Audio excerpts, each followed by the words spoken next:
Chairman PTI barrister Gauhar का कहना है कि पीटीआई पर पाबंदी हुकूमत के ख़त्म होने का काउंटडाउन होगा।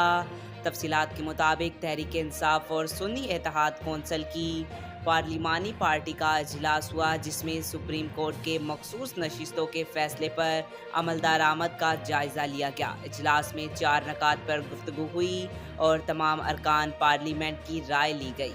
बाद अज़ा चेयरमैन पीटीआई बैरिस्टर गौहर ने मीडिया से गुफ्तगू करते हुए बताया कि आज पार्लियामेंट हाउस में पीटीआई की पार्लिमानी कमेटी की मीटिंग हुई। पार्लिमानी कमेटी ने बहुत अहम फैसले किए हैं। इनका कहना था कि सुप्रीम कोर्ट में एडहाक जजेस को लगाना मुनासिब नहीं समझते।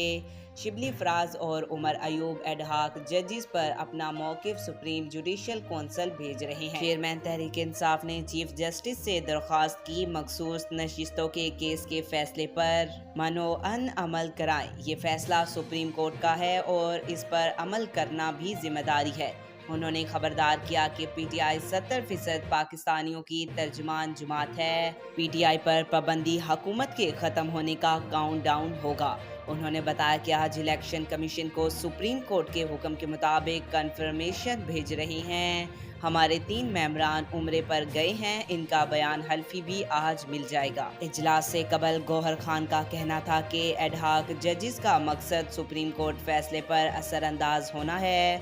पीटीआई पर पाबंदी की हुकूमती फैसले का जवाब देंगे। आवाम की ताकत के सामने कोई चीज नहीं ठहर सकती। बैरिस्टर गौहर ने मजीद कहा कि 8 फरवरी के बाद सब बदल चुका है।